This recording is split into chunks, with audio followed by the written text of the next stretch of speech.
Bonsoir, je félicite mon ami le professeur Brali de ce riche e-congrès.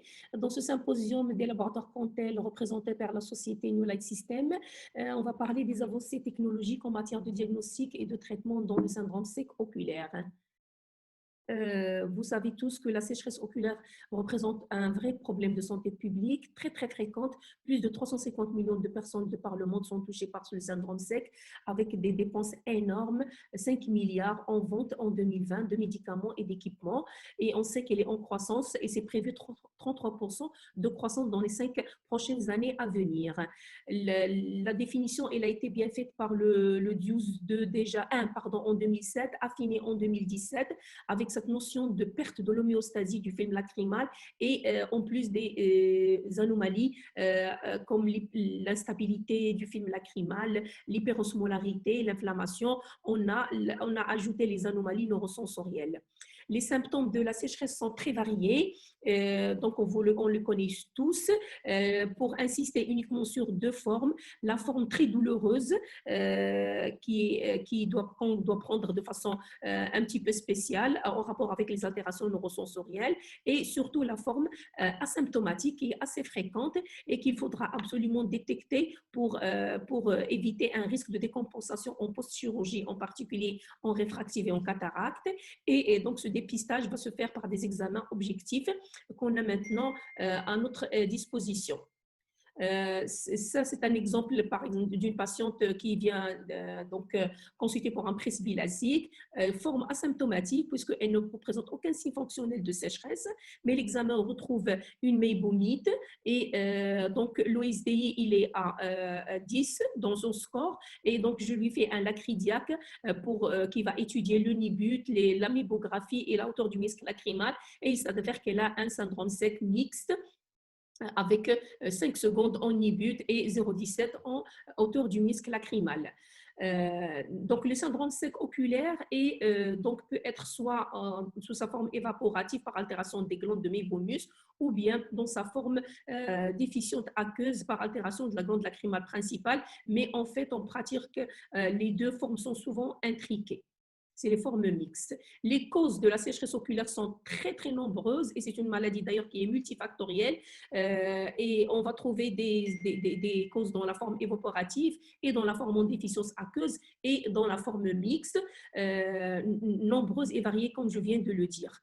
Donc, il a été très important donc, d'avoir une conduite diagnostique pour faire le diagnostic de cette pathologie assez complexe et aussi faire un protocole de traitement. Le protocole diagnostique se fait en 4 étapes. La première étape, c'est d'éliminer les diagnostics différentiels par un interrogatoire et un examen détaillé. La deuxième étape, c'est de déterminer les facteurs de risque, que ce soit les facteurs de risque de sécheresse au niveau local, tels que le port de lentilles, les mébomites, les syndromes de Gougeron et les pathologies générales avec les prises médicamenteuses et analyser les facteurs de l'environnement. La troisième étape du protocole diagnostique étant d'objectiver les plaintes des patients, c'est-à-dire évaluer les symptômes, aussi bien lesquels, aussi leur sévérité, leur impact sur la vie de tous les jours et enfin l'impact de l'environnement sur donc le syndrome sec. La troisième étape et l'étape la plus importante qui a bénéficié donc des avancées technologiques, c'est l'examen clinique qui va confirmer le syndrome sec et selon la typhose 12-2, on peut examiner et déterminer le nibut, c'est-à-dire le non-invasive recap time qui est anormal lorsqu'il est moins de 10 secondes, on a un syndrome sec alors, ou bien faire calculer l'osmolarité des larmes qui est anormal lorsqu'il est supérieur à 300 milliosmoles par litre. Et enfin, apprécier l'altération de la surface oculaire par le staining cornéen et conjonctival. La quatrième étape et la dernière du protocole de diagnostic. Après avoir fait le diagnostic, il faut donc chercher, classer ce syndrome sec en évaporatif par la mébographie et par l'interférométrie, ou bien est-ce qu'elle est, c'est une forme par déficience aqueuse en mesurant la hauteur du muscle lacrymal.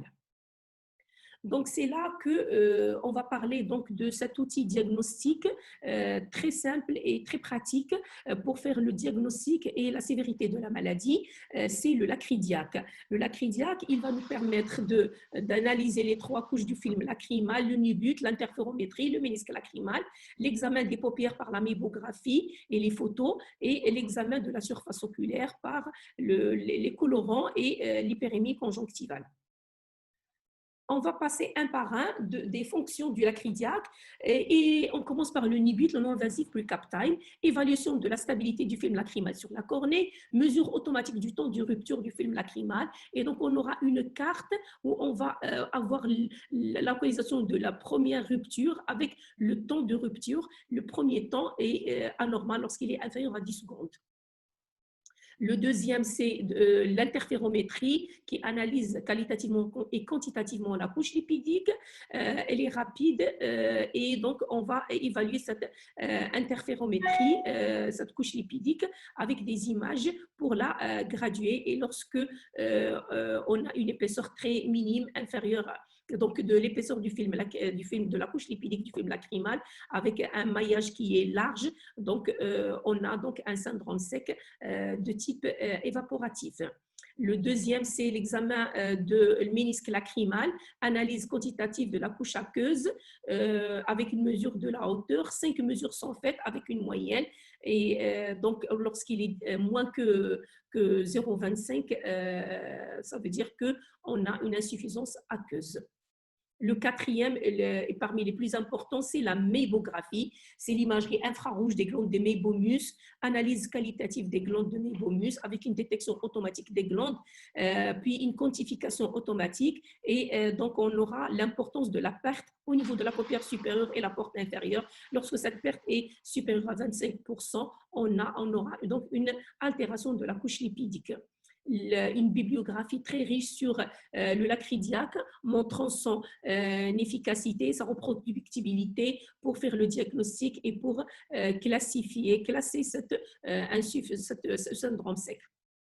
Il nous donne un rapport d'examen sur le nibute, l'interférométrie, la mébographie au niveau des deux paupières et la hauteur du ménisque lacrymal. Après, on peut faire un examen après traitement, donc pour voir l'évolution avec le comparatif. On a un exemple ici sur le nibute de l'œil gauche. Donc, qui est à 4 secondes. Et puis, après un mois et demi de traitement, il a été refait, réévalué et il est passé à 9 secondes, montrant l'efficacité thérapeutique chez ce patient. Donc, pour résumer, le lacridiaque est un outil diagnostique du syndrome sec en consultation de routine. Il nous permet aussi de détecter et évaluer en pré-chirurgie pour avoir de meilleurs résultats en préparant la surface oculaire. Et il fait aussi le suivi des patients, surtout lorsqu'on est en train de détecter la toxicité médicamenteuse, comme par exemple le traitement du glaucome. Après donc ce protocole de diagnostic du syndrome sec, on passe au protocole de traitement. La DUS2 aussi a mis en place ce protocole lorsqu'on a un syndrome sec par insuffisance, par déficience aqueuse. Les traitements, on commence par le traitement substitutif, puis on passe à un grade plus important, les AIS, la cyclosporine, le PRP, les bouchons lacrymaux, le réservoir donc d'hydratation sous une lentille sclérale. Et enfin, le traitement innovant, c'est l'IPL, dont j'ai parlé tout à l'heure. Alors, par rapport maintenant au traitement de la forme évaporative, les DGM, c'est vraiment un cercle vicieux qu'il faut rompre par le traitement. Les moyens qu'on a, c'est les gouttes, bien sûr, c'est surtout l'hygiène des paupières par des moyens physiques. Donc, il faut nettoyer, chauffer et masser les paupières, parfois par des appareils qui sont plus ou moins sophistiqués et assez chers. Donc, beaucoup de faiblesses. Souvent, on a une dépendance de l'observance du patient et donc, on a maintenant à notre disposition le système IPL, c'est-à-dire le système de traitement par la lumière pulsée intense et le Lacristim des laboratoires Cantel en ont fait. On est un système innovant mis sur le marché en septembre 2019. Comment ça marche l'IPL? Alors l'IPL, on a une stimulation de l'innervation parasympathique. La production de larmes est stimulée par le système nerveux via le parasympathique qui est en lien avec la glande lacrymale et les glandes de mébomus. Donc ça va accélérer leur métabolisme. On a une meilleure expression du mébum qui grâce à la chaleur et on a une diminution de l'inflammation de la peau et des paupières pour la rosacée par coagulation des petits vaisseaux. Enfin, ça élimine aussi, ça réduit le démodex. Alors, pour l'acristim, c'est simple et rapide. 4 tirs en zone périorbitaire, 3 séances en un mois. Le traitement, il est indolore et efficace.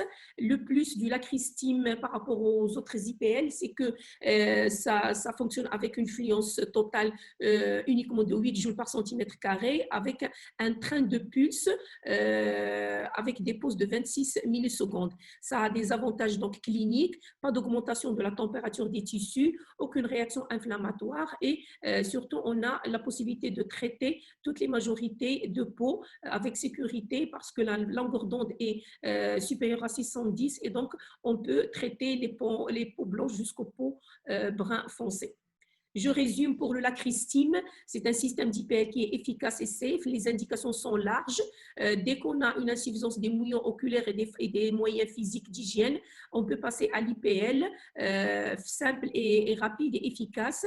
Ça nous permet aussi de préparer les patients et leur surface oculaire à la chirurgie. Alors, avant de terminer ce sympo, je vais dire un petit mot sur le traitement régénératif par le PRP, c'est-à-dire le plasma riche en plaquettes. Ce PRP, il est très intéressant. Il a fait ses preuves en chirurgie orthopédique, en esthétique et en oculaire. On a l'habitude d'utiliser le sérum autologue. Alors, le PRP, il est beaucoup plus supérieur que le sérum autologue. Alors, pourquoi? Justement, parce que l'utilisation, il nous permet de faire l'utilisation des cellules souches locales.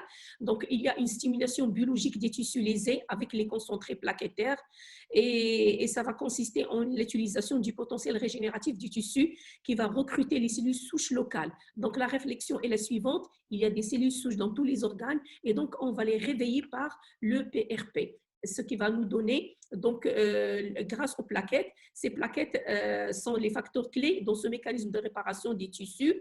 Ils vont fournir les facteurs de croissance essentiels qui sont impliqués dans la migration des cellules souches, leur différenciation et leur prolifération. Et donc, ça va nous rétablir donc l'homéostasie de la surface oculaire. Donc, le PRP que j'utilise, c'est celui du Regen PRP des laboratoires Regen Lab Suisse. Il est très riche en plaquettes et surtout, on retire avec ce système 99% des globules rouges et aussi 96,7% des granulocytes, des cellules, des globules blancs en général, en particulier les granulocytes pro-inflammatoires.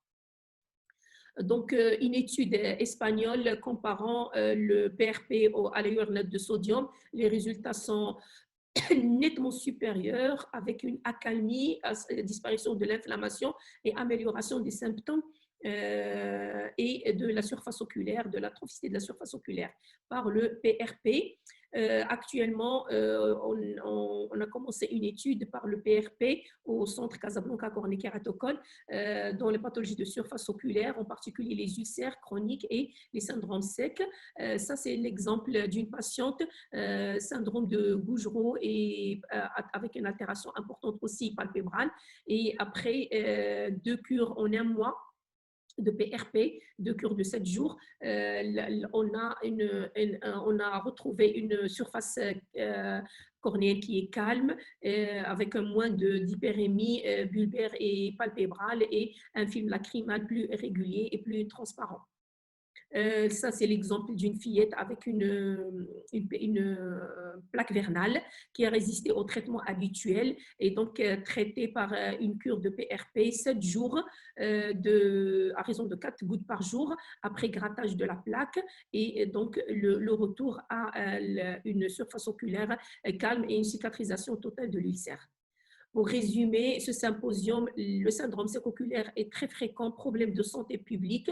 Il a été bien défini par le 12.2 avec des guidelines dont le diagnostic qui a été étoffé par les avancées technologiques en imagerie. Le lac cardiaque constitue un modèle rapide et objectif non invasif du diagnostic et dans l'évaluation de la sévérité et du type du syndrome sec. Beaucoup de progrès dans la prise en charge de cette pathologie multifactorielle et le LAC estime comme lumière intense pulsée IPL et un processus de traitement très intéressant avec une grande efficacité en matière de DGM et de rosacée. Merci de votre attention.